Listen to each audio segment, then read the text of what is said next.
morning. How was your break and your training camp in Japan? It was good. You can see I've got a nice glow. That was sarcastic, by the way. I was in a cap and in the shade, but no, the training was good. We enjoyed it. We were back and worked hard during the break, so yeah, all good. You had two great results before the break, but it had been such a tough and exacting 3-month period since you came back from the World Cup. So how well timed do you feel the 2 weeks off that you've had has been?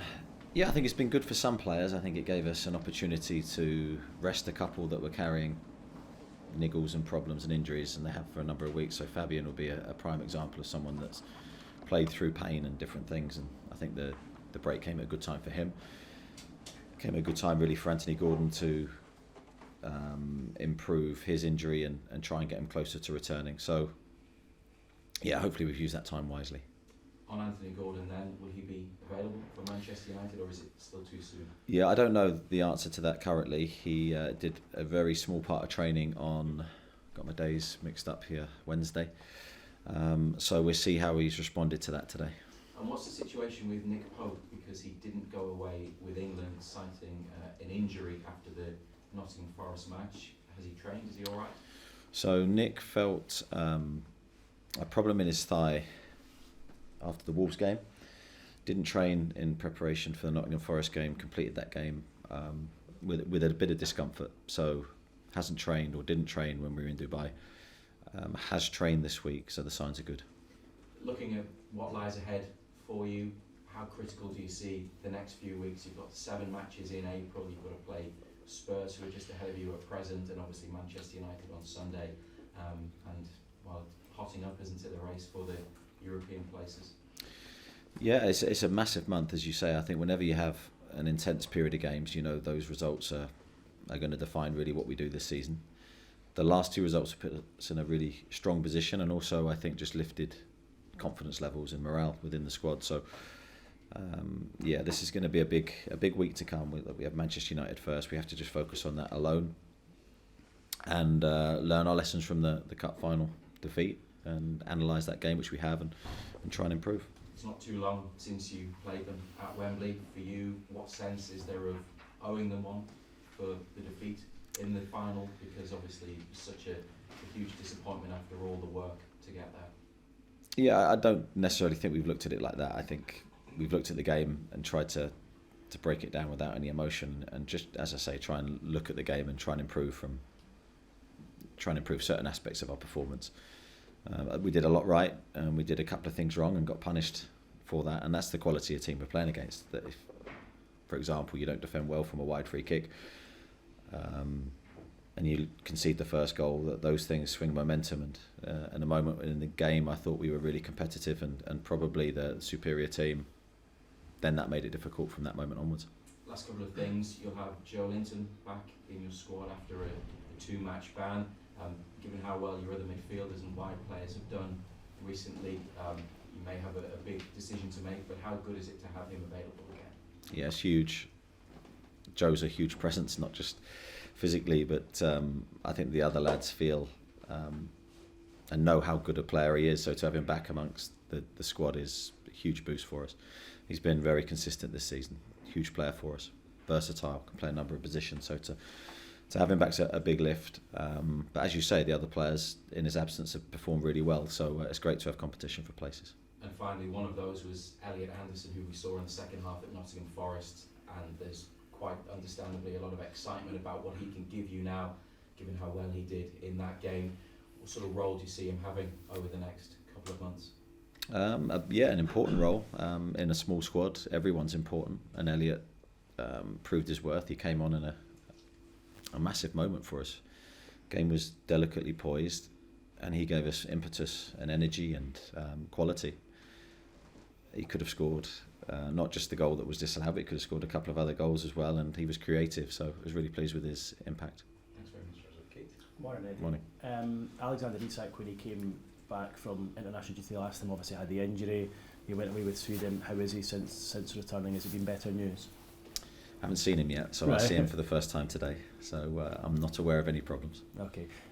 He obviously scored those crucial goals going into the break. How excited are you about what can come from him in the remainder of this season and then beyond that? Yeah, I think he's got himself into a really good place now. I think he's getting fitter with every game. Certainly confidence-wise, I think he'll be in a really good place. He's I don't think his ability really has ever been in question for us. I think I've said many times, he's got real talents, a real brilliant way about him off the pitch, and on the pitch I think he's electric and a really exciting player for us. Complements what we have, and I think the players are excited to play with him. So really excited about the future for him, and it's just a start. You said a moment ago how big a week this could be, but taking the Man United match in isolation, how big a game could this be in terms of where both yourselves and Man United finish in the top four? Yeah, I think the games at this stage get bigger and bigger because you're running out of opportunities to correct yourself if you make a mistake. So we're well aware of the importance of this game. We're back at home in front of our supporters. Our last result was a really positive one here as well. So yeah, looking forward to playing again. I think the 2 week, it's been a long 2 weeks for us. I think we were keen to play again quite quickly. But we feel we've prepared as well as we can do for this game, and yeah, the team's ready. Do you feel the team are going into this match against Man United differently, I suppose, both mentally and physically, than what you were going into the cup final? If you think about the results before that, are you maybe in a different place to what you were a few weeks ago? Yeah, it's a difficult question to answer because I felt we were good going into that game. We were as positive as we could be. I felt we had a good rhythm about us then. Maybe the two results of previous results for us before this one might help us. So yeah, you never quite know till the game kicks off. But I've been really pleased with how we've trained. And I know you said you don't feel like you owe Man United one or anything like that. But when you think back to how you felt when they lifted the trophy that day, did it kind of, is it left any kind of sort of lingering feeling, or are you over that now? I think you have to move on very quickly. So yes, am I over? I don't think you ever get over a defeat really. I think there's still part of you. Any defeat you have as a manager is still sort of in there somewhere. But I tend not to dwell on it or think about it too much because it's history and you have to move on very quickly. There will be occasions when I've just flashed back to a moment in the game or a feeling from the game that's still there, as I say. So hopefully can get rid of that quite quickly. It's felt like a very long season, even till this stage. Still, for you? Yeah. Well, for you? No, I've actually felt the opposite. Have you? I felt it's Really? flashed by. Yeah. Really? So we've got even contrasting. with the run to the cup final as well. Yeah, I do. I mean, I have to check myself and go, well, we're nearly in April, and where's that time gone? Just seemed like it was New Year's Eve a minute ago. So yeah. It's gone the other way for me, Keith. It's gone quickly. It Yeah. must mean I'm enjoying myself. Yeah. Well, 12 games left to enjoy yourself. How much do you enjoy the challenge of being up there and going toe-to-toe with the best clubs, the best teams for potentially a Champions League place, when I suppose in the past for you a lot of the time it's been with Bournemouth battling relegation? How fun and how exciting is that? It's certainly the better place to be than the other way around. I have to enjoy these moments, or try to enjoy. I love training, so I enjoy that part of it. And yeah, why not? Let's try and enjoy it and relish every moment and embrace the challenge rather than in any way fear where we are. I think we are where we are on merit at the moment, and we want more. Thanks, Eddie. Thank you. Well, Eddie, we've talked how the players have kind of recharged the batteries, rested, relaxed, etc. Did you get a chance to recharge at all in Dubai, apart from being in the shade with your cap on? And how would you even go about that? I think in my own way, in my own strange way. I don't relax well. I'm not a good relaxer. I'm not even sure that's a word. I think any manager would tell you the same, because you're so highly well, it's so intense. So the work's so intense in the training ground and day to day. And suddenly, if you're given a few days where you don't have decisions to make and training to take, it's almost a strange feeling. And you're so emotional from the games and all the experiences that you face. You don't tend to sort of unwind easily. Even in the summer, it's quite difficult. It takes a couple of weeks before you can return to normal. So in my own strange way, going to the gym and physical activity for me is sort of has turned into my way of relaxing, really. Just on the Forest win, bearing in mind the timing of it right before the international break, the manner of it with that penalty in stoppage time, do you think that was probably one of the most crucial wins of the season so far for Newcastle?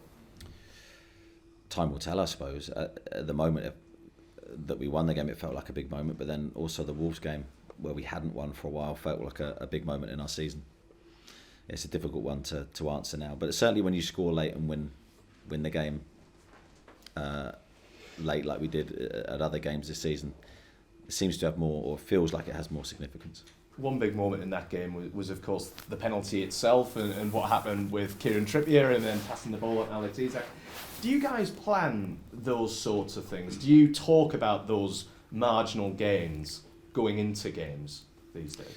Well, we do, yeah. We try and cover a lot. You know, we give a lot of information to the players, different things, different situations. Sometimes you can't plan certain moments. So that moment was all down to Kieran. Me and my coaching team are taking no credit for that. The credit all lies with Kieran, and that's his experiences and his mindset, really. I think to think of someone else in that moment and not, very easy to think about the penalty and go, come on, Alex, score. But he actually put himself in a totally different position where he took the pressure off of Alex. I thought it was a brilliant piece of game management by a very experienced and brilliant leader. Certainly his smile went a little bit viral before passing the ball to Alex for definite. Talking of Alex Isak, are we starting to see, as journalists, as the media, are the fans starting to see what you see from Alex on a daily basis on the training ground?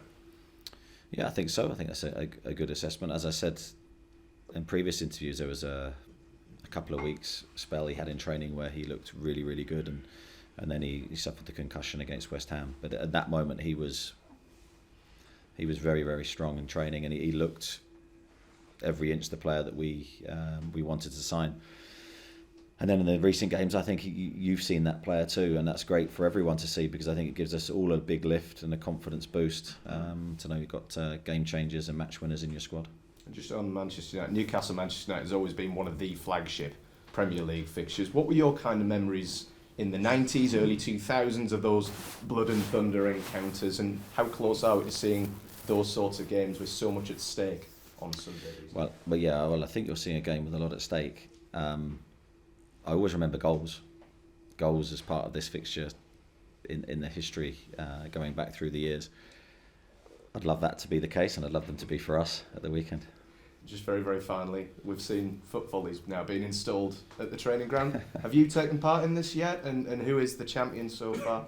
Yes, I have. I've had a little game and I lost. Against who? It won't surprise you to Bruno and Joe Linton, my partner, who will remain nameless to protect him, let me down. Jason Tindall? It wasn't my fault. Yeah, it could be Jace, yeah. Thanks, Eddie. Cheers. Morning. Were there any worries after the Billy Cup final that the season could potentially have fizzled out, even though there was still so much to play for, with that disappointment? And how pleased are you that the lads sort of have held it together?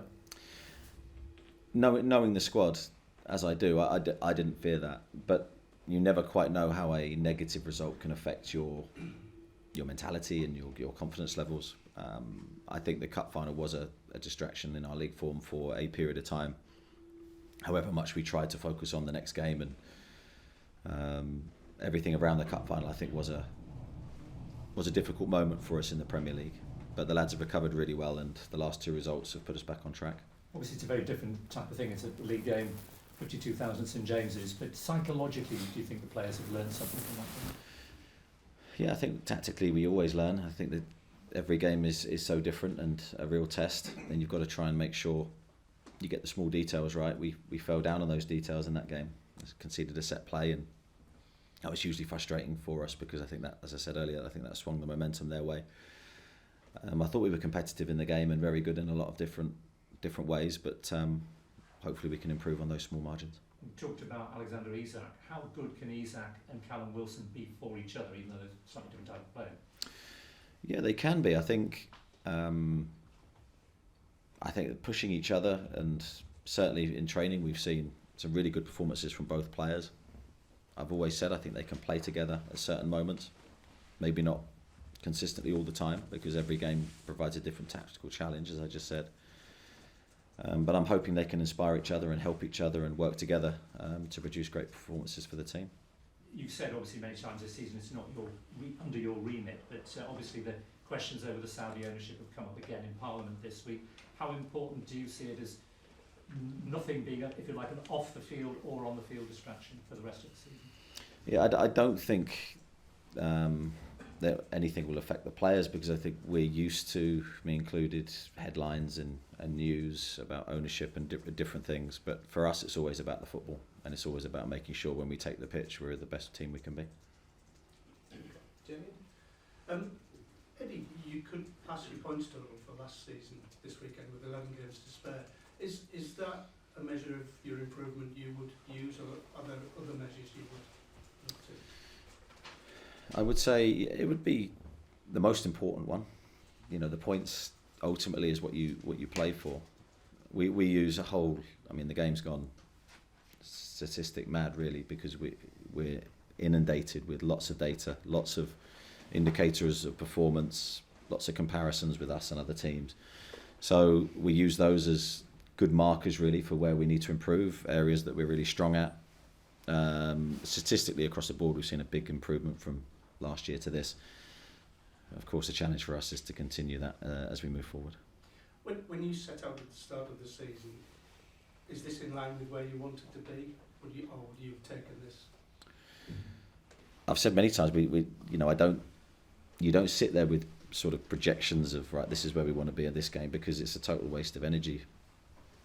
The big thing that I had was we need to improve every aspect of our performance. As I say, using the data that we have, we've achieved that. Then you hope that turns into points, but that is not always the case. Ian? Morning, Eddie. Morning. Eddie, in the past, at Bournemouth and last season, you'd go to games against teams like Manchester United as the underdogs. Now, do you consider yourself their equals, and does that change the mindset and the game plan? I think we've tried this season to approach every game as equals with whoever we're playing. That certainly in our preparation, we've never tried to filter anything negative to the players. So what I mean by that is we've tried to be very positive with our approach in every aspect of our play. So whether that's off the ball, on the ball, a real fearless approach, an approach that the players hopefully feel that we believe that they can win that game, whoever we're playing, home or away. Because I think ultimately that's where we need to be the team that we want to be in the future. Was that the same last season as soon as you came in, even though you're fighting a relegation battle? No, that last season was slightly different. Last season we had to play a certain way to get results to elevate ourselves up the league. So if you look at a game from last season to this, I hope you see a big difference in terms of our style and how we're trying to play. So we're naturally evolving, and we will continue to evolve, hopefully, into a better team. When you see Manchester United, do you consider Newcastle equal stature, now equal potential, equal force? I don't think that's for me to judge, and that's not what I spend my time doing. So all I try and do is make sure every day when we turn up, we're a better team than we were the week before. That's the aim. I never spend time comparing ourselves to anyone else. Okay. Miles? You spoke about Miguel Almiron being out for 6 weeks before the international break. Do you have a further update on his injury? Yeah, I don't see that changing. I'd love it to. I'd love him to beat the time scale given, but I just don't see it currently. He's making really good progress. I think he's pain-free, so I don't think there's any long-term issues here. I think it's just a case of that's the time it's going to take for the muscle to fully heal. So I think we're 4 weeks off maybe slightly less. But yeah, he's making really good progress.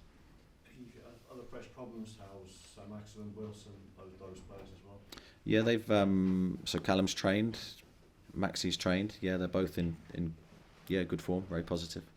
Just finally, we spoke to Chris Wood. Obviously, he's had some bad news. Yeah, no, I haven't spoke to him, but I will contact him and check he's okay. Luke. Oh, I forgot what I was going to say. Let's move on. Come back to me. Jordan? Yeah, just can you explain the situation surrounding Sven Botman's situation over the international break, and do you expect now available this Sunday? Yeah, so Sven, I think, suffered food poisoning, quite a nasty bout of illness. So I don't think he was alone in the Holland camp. So there was a few players suffering the same thing. So he left the camp early to try and get himself back up to speed. And he has trained with us since he's returned. So again, he should be fine. Just sticking at international as well, Garland scored his first goal for Australia. Obviously a big milestone with him. How pleased are you for him, and have you managed to speak to him, had a chance to speak to him yet?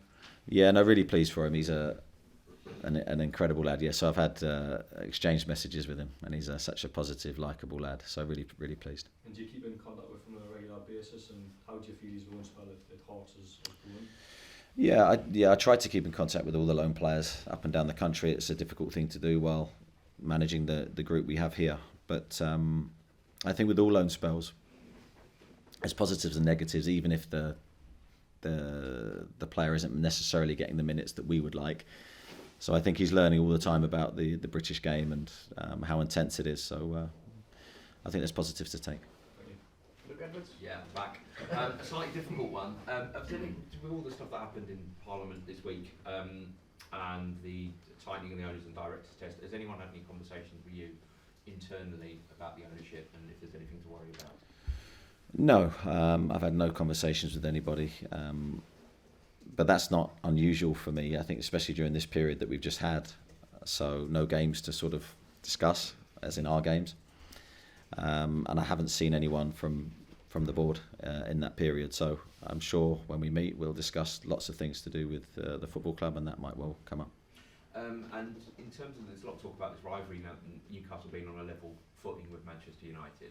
If you look at the budgets of the two teams, does that show people, or should show people, that actually your success this season is down to a lot more than money? Because Manchester United have obviously got a far bigger budget than you. Yeah, but I would make the point that there's a lot of clubs with bigger budgets than us, and I've said all along that our success is not based on money at all, because I'm seeing the work and the spirit and the togetherness of the group and what every player is giving to the cause. I always think when a team is successful, it's never about one thing. It can never be about one thing. It's a collective effort, and lots of different aspects go into that. And it's the same when a team's not performing well. So we'll just keep doing what we're doing. Dominic? You've got some big games coming up, obviously, Eddie, which obviously bring pressure. But how different is the pressure for the games coming up, challenging at the top end of the table, to what it was last season when you were scrapping at the bottom? I'm trying to cast my mind back. Do you know, football doesn't really change. I think there's a slightly different feel. You know, when you're battling relegation, there's a lot at stake. There's people's futures at stake. There's jobs of people at the football club, not necessarily players, but staff that rely on you staying in the division. So you're playing for other people's futures, your own future.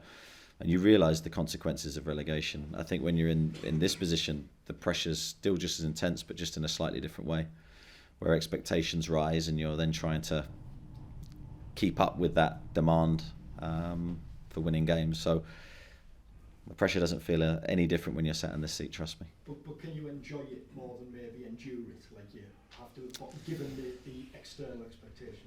Yeah, I know the question, I understand the question totally, and you would think the answer would be, yeah, you can enjoy it loads more because you're at the top end competing, but the emotions you feel are almost identical when you don't win or you don't achieve your aim. And if you do win, there's still that moment of relief, as the same at the bottom, that moment of relief where you go, okay, now on to the next one. So it's not really, I enjoy it, but it's not really an enjoyable process. It's more relief, and then when you look back, that's when you can enjoy it. So I look back at last year and go, that was brilliant fun. At the time, it was the opposite. An international break, does that, at this stage of the season, does that give you an opportunity to look ahead for the summer, have conversations about transfers, targets? Yeah, I think when you have a period without a game, naturally you then look a little bit longer term. You look at things that you've got on the horizon. As you say, recruitment becomes important. I've started that work myself. I haven't necessarily had conversations with anyone at the club regarding the summer, but I've started the process of watching players. And sorry, just last one. Do you know what and who potentially who you want, but certainly what you want in the summer at this stage? I think I would have an idea, but it's changeable. So I know there'll be a lot of rumours out there about this position, that position. For me, it's not as, you know, on the manager, it's not as clear cut as that, because you've got players that can change your mind. You've got targets that you're looking at, so you need to identify the right players to come in and fill those positions. So it's never as easy as that. And Chris? Morning, you said to Luke before that a lot of the success that this club has had under you has not necessarily been about money. I mean, when you first came in, I know that you always think you can extract improvement from players, but have some of the players exceeded even your expectations, and are they performed at even higher levels than you necessarily thought they would reach? I would say the answer to that is yes. I think some of the players have. I think you have an idea. I had an idea of what some of the players were like, and my impressions of them from playing against them and from watching them. But it's only when you work with a player day to day that you truly know them as people and them as players. And I've been pleasantly surprised by some of the outputs the lads have given. I think some of them have been amazing this season. And when you first come in, you're not necessarily seeing that as what the future will look like. So the players deserve huge credit. The individual players deserve huge credit for what they've given me and how quickly they've adapted to what we've asked them to do. And I've always said I'm a huge believer in the coaching process. I'm a huge believer in self-improvement and player development. But the players are the most important ones in that process, not the manager or the coaches. And that's where I can't compliment the players highly enough. And on Callum Wilson, you said that this national break was very important for him. It's given him a chance to recharge. Why did he need that, and how close is he to being sort of physically ready to be able to play to his sort of top level? Yeah, I've seen Callum really use the break wisely. So he rested initially and then trained, and he's trained really hard and he's looked really good. So I just think he needed a period of training, and I think it's very difficult to do that in amongst games. Because obviously I need the players fresh to play, so you can't work them in the way that you'd want to. So there's a lot of sort of recovery and preparing for the next game. But we had a 16-day period, which I think Callum's utilised, and hopefully getting back to his best. Simon Burke? Hi. You're rivalling Man United very well this season in the table. But if you look at the stats, Man U have got a turnover which is like 3 times Newcastle's, and a wage bill that they're paying 3 times what Newcastle's paying the biggest player. Does money always talk, or can you buck that trend? And I mean, you've proven it this year that you kind of can, and why and how? Can you I think you can buck the trend. Of course you can. It's possible. It's not easy to do. I go back to my early coaching experiences, and we were always trying to buck the trend. We were going against teams with far superior budgets to us for years and years. And you know, when you say how, team spirit, togetherness, implementing a plan that hopefully everyone's on the same page and working harder than everyone else, that's the simple sort of blueprint that I've always tried to use.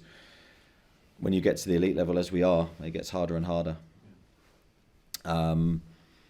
But no, I believe in the squad we have, and we'll give everything to try and do that. And I suppose the ambition of the club is to be as big as Man United off the pitch as well as on it in the future, so that they've got £600 million turnover, whatever it is, Man United is. Can that be done, and how quickly can it be done? Probably asking the wrong man. Yeah.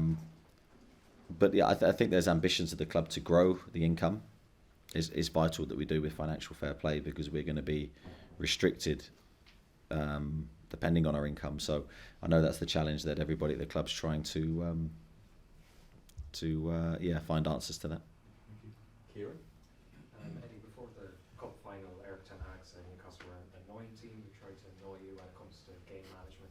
Is that the side of the game you want to see from your team on Sunday? It's part of the game, so yes.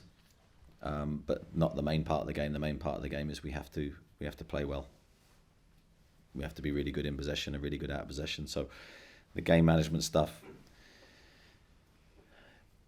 I think, has been overblown massively towards us in the media, and that's just my opinion, because first and foremost we want to be a good football team.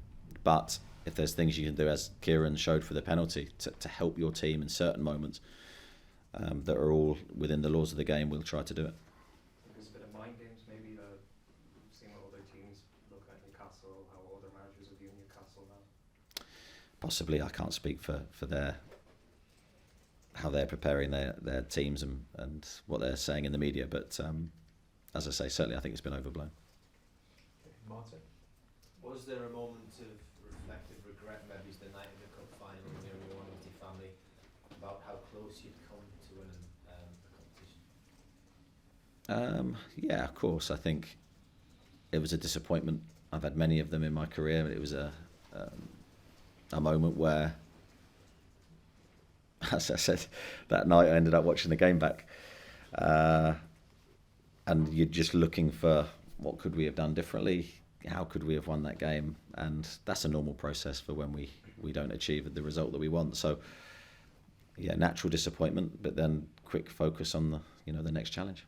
How were your boys with you after the defeat and the loss? Did they tell you when you'd gone wrong? I can't tell you what they said. I can't. But yeah, they had an opinion. Did the result, not what your children have said to you, did that intensify your desire to be the first manager here, to win something for so long? Definitely. I think whenever you come close to doing something but don't ultimately get over the line, it only intensifies your motivations, desires to achieve that. I'm desperate to do it for everyone connected with the club. And what's your lasting memory of the cup final? My last memory? My memory's probably surrounded around their goals, really. Yeah, and the feeling when, obviously when you concede and trying to find answers to get back into the game. So sort of they're the memories that I sort of associate with the game. Lee? I mean, going back to that, it was that 6-minute spell, wasn't it? And it was untypical of the rest of the season, wasn't it, really? That the defence switched off in that moment. Yeah, I think the first goal can happen. Like, you can concede from a free kick. We're disappointed with it. The second goal, quite soon after, I don't feel we deserved that in the game at that moment, to be 2-0 down. But that's the reality. But that's the goal we're probably most disappointed with. Yeah. Just one on Matt Ritchie's come back into it a little bit.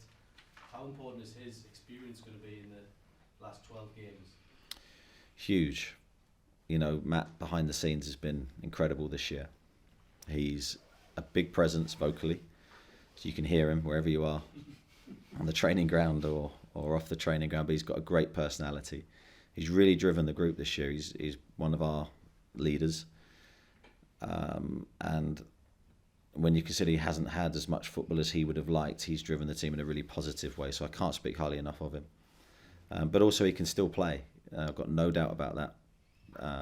He came on against Nottingham Forest and made an impact, and yeah, he's got a big part to play for us.